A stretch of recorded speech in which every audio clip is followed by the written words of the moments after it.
Hello friends, this is Manali Boda, your teacher, your friend. I hope आप सब लोग अच्छे होंगे और आपकी स्टडी भी बहुत ही अच्छे से चल रही होगी।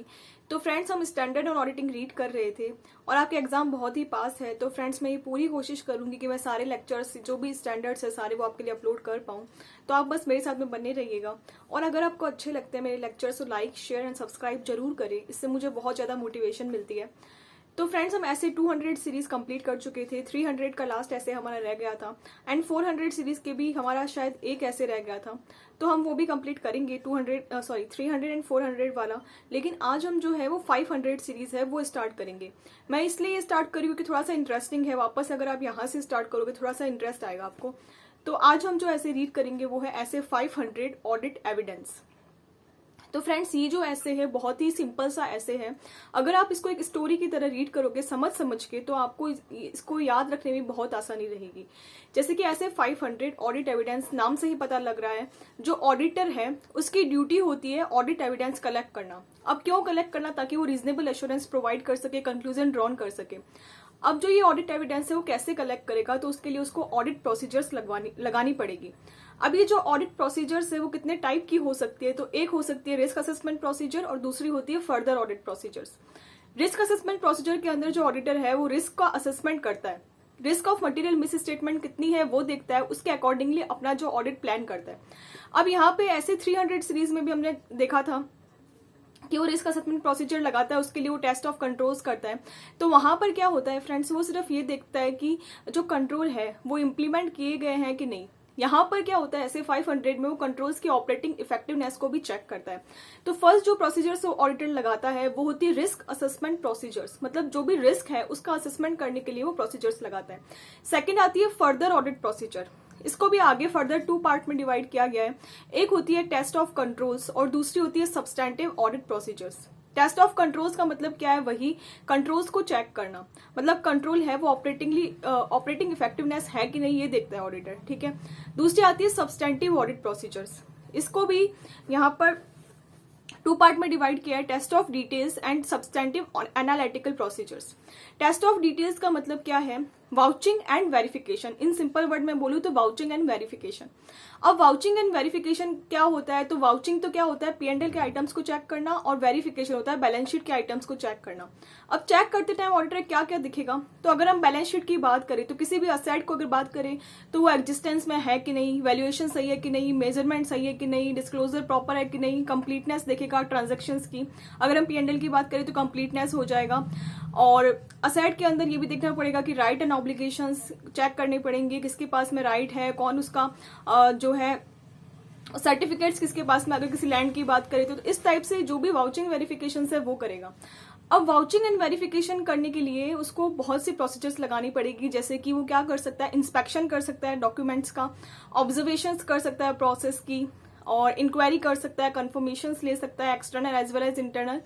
इसके अलावा वो रीकम्प्यूटेशन कर सकता है, री परफॉर्मेंस कर सकता है, स्टॉक वैल्यूएशन का फिजिकल काउंटिंग हो रही है तो वो जाके चेक कर सकता है। तो इस टाइप से वो वाउचिंग एंड वेरिफिकेशन करेगा। दूसरी बात आती है सब्सटैंटिव एनालिटिकल प्रोसीजर्स। जैसे कि नाम से पता लग रहा है एनालिसिस करना। इसको हम डिटेल में तो 520 में रीड करेंगे, लेकिन यहाँ पे आपको एक छोटा सा एग्जांपल दे रही हूँ। जैसे कि रेशियो एनालिसिस, प्रीवियस ईयर से करंट ईयर के रेशियोज को कंपेयर करके एनालाइज करना और पता लगाना, ठीक है। तो यहाँ पर हो गई हमारी ऑडिट प्रोसीजर्स, ठीक है।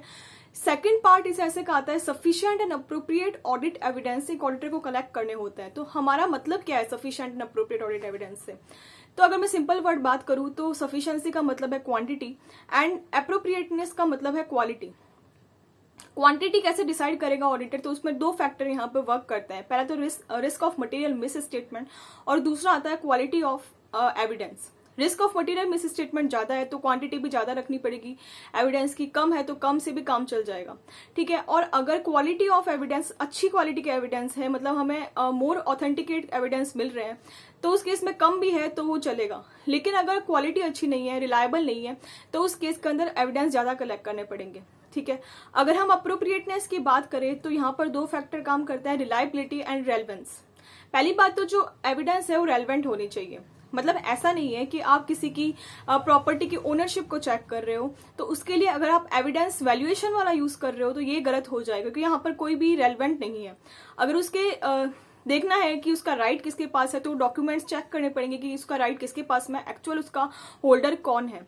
यहाँ वैल्यूएशन रिपोर्ट से हमें ये पता नहीं चलेगा, ठीक है।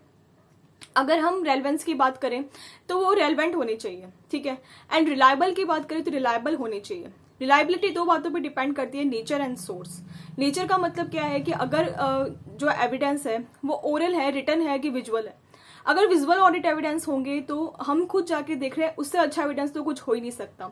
सेकंड पे आता है रिटन और थर्ड होता है ओरल एविडेंस, ठीक है। तो इस टाइप से इसका हो गया।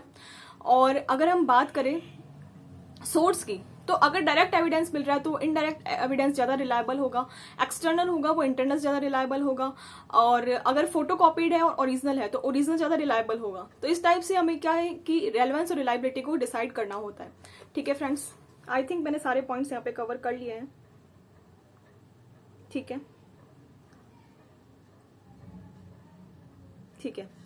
तो यहाँ पे एक और पॉइंट है, source of sufficient and appropriate audit evidence. तो हम एक्चुअली तो एक कर चुके हैं कवर, इंटरनल हो सकता है फिर एक्सटर्नल सोर्स हो सकता है। Internal financial statement, management reports हो सकती है, एक्सटर्नल क्रेडिटर से, डेटर से, एक्सटर्नल कंफर्मेशन वगैरह हो सकती है, ठीक है। तो इस ऐसे में हमने मेनली कुछ कुछ रीड किया, क्या sufficient appropriate audit evidence collect करना होता है, हमें प्रोसीजर्स लगानी पड़ती है, प्रोसीजर के थ्रू हम कलेक्ट करते हैं। प्रोसीजर क्यों लगाते हैं? To detect the material misstatement at assertion level. और यहाँ पर प्रोसीजर थी वो दो टाइप की थी, रिस्क असेसमेंट प्रोसीजर और यहाँ पर थी एक फर्दर ऑडिट प्रोसीजर। फर्दर में दो टाइप की थी, टेस्ट ऑफ कंट्रोल्स और जो थी सब्सटेंटिव। सब्सटेंटिव में दो पार्ट थे, टेस्ट ऑफ डिटेल्स और सब्सटेंटिव एनालिटिकल प्रोसीजर। फिर हमने देखा कि जो अप्रोप्रिएट और सफिशिएंट एंड अप्रोप्रिएट होना चाहिए। सफिशिएंसी का मतलब है क्वांटिटी, अप्रोप्रिएटनेस का मतलब है क्वालिटी। उसमें भी हमने आगे फर्दर रीड किया। तो आई होप आपको ये ऐसे समझ में आया होगा। तो friends, stay positive, always believe in your self. All the best.